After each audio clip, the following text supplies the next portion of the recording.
a very high pace from the start of this match. Bullying in, trying to dig that underhook was Ismailov. You can see that Ismailov is fishing for that arm to do the arm throw. Man, they're really fighting for that parterre opportunity, both of them. Referee admonishing him for interlocking the fingers. Also, one thing you got to notice in Greco-Roman is, again, everything's below the waist, but footwork is also extremely important in this style of wrestling. Yes, definitely. Definitely, Jason. The footwork is one of the most important parts of Greco-Roman.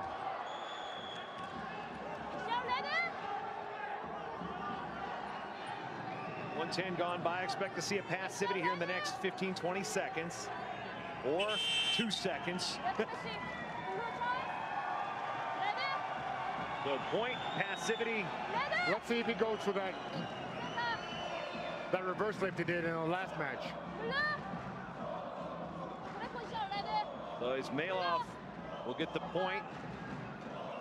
Will assume the top position here in parterre. Yes, he goes for the reverse lift here.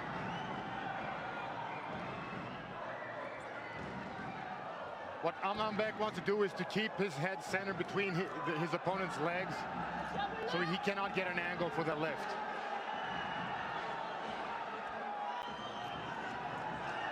Great work by Amanbek, great defense. And we'll come back to the standing position.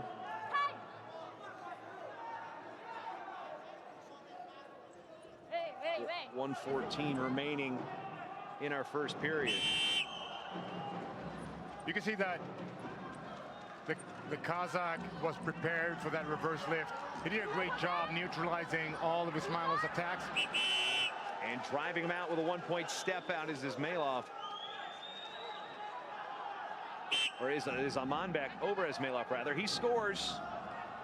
So we have a 1-1 situation, which a little too early to maybe go into that scenario, but we have offensive points. So in this case, we do not have passivity points. We do not have penalty points. These are offensive actions in this case. So the offensive action trumps the passivity point, hence last point in this case. So really, there's a few nuances in Greco with the 1-1 match that we'll have to explain as they come up to us. Although there's there will be more points scored in this match, definitely. Look at how both of these wrestlers wrestle with that intensity. There will be more points scored. Again, with the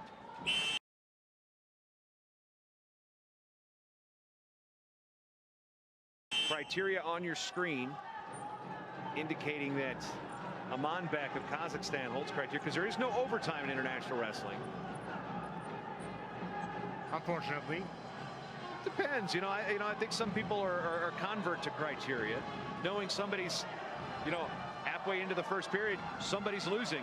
So somebody's always losing, somebody's always winning, except in the first minute and change of the match. Well, if you're asking me, Jason, I'd love to see overtime in wrestling. And we go to the break, 1-1 in favor of Amanbek of Kazakhstan. Yeah, some of the great finishes we've seen in the sport.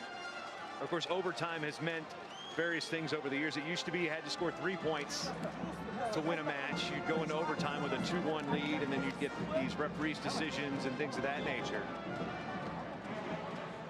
Of course, we had the massive rule changes back in 2005, carried them through the beginning of 2013, and had our sport saved. We were out of the Olympics, and we came back. We had an overhaul of the rule set in both freestyle and Greco-Roman. We've had the weight classes changed. We're now at 10 weight classes for the World Championships for all three styles, and large crowds here at the Asian Championships. So we're in a place where competitively wrestling, it's hard to have said that there's been a better spot for the sport right now. I definitely agree. Although being a fan of the American system of wrestling in terms of the collegiate style, sometimes that, I do kind of long for that instant victory, the sudden victory that overtime brings. But we don't have that here, so let's just put that to bed. And we're going to slip, so we'll come back to the standing position. What Ismailov has to do here is to put up the pressure to get a second partner opportunity, or Amanbek will get the second, and he will be up 2-1. And you can get 3 passivities in a match. The first 2 are point and position. The third one is just position. And now we see a passivity. And a point for Amanbek. So now he has a 2-1 lead. Both wrestlers taking their time with the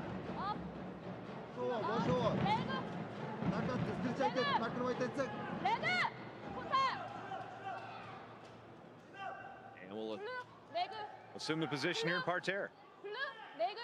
Let's see what Amanbek goes for here. The Kazakh wrestlers. What's going on? Oh, it's just the posturing and starting position, like trying to get that advantage, every little advantage, right, Leon? It's very fine margins at this level of the sport. Oh, here we go. The Kazakh goes for the reverse flip 2 and a front headlock. Oh, slips out of it. And so a lost chance in the top position. But as you can see, the Kazakh wrestler is not giving Ismailov any opportunities to do any throws at all because of the constant pressure. He's keeping his distance. At the same time, he's keeping high pressure on Ismailov. And he looks like he's trying to tire him out.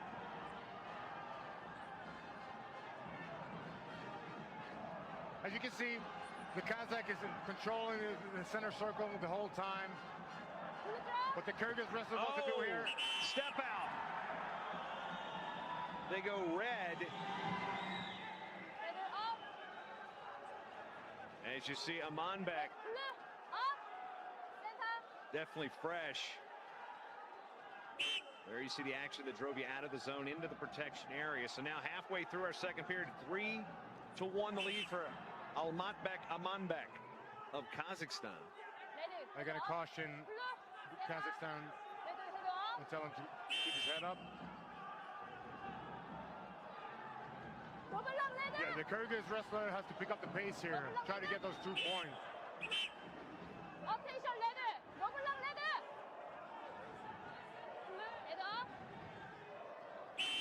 Or to try to get the third parter, but he's not doing enough to get the third parter to convince the referees. Both wrestlers are standing in the middle circle. None of them is dominant right now. What you have to do is you want the center circle in your back and keep pushing your opponent around the mat to get the third parter. It definitely appears as Amanbek continuing that hand fight. Not avoiding action, standing there, fighting in the phone booth, so to speak. Yes, but Amanbek has to be careful here. He has to take his head up because he's been cautioned. It told him once. The second time, it's 2 points for the Kyrgyz wrestler. Look to go with that duck under knee dip, but 30 to go, still 3-1. Legs getting tired right about now, Leon. You just got to try to dig deep, find anything you can to find some winning points. The Kazakh wrestler's done a great job putting pressure the whole match. As you can see, Ismailov is very, very tired here.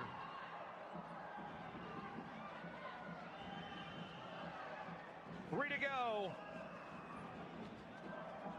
And it'll be Kazakhstan and Amanbek into the finals at 72 kilos.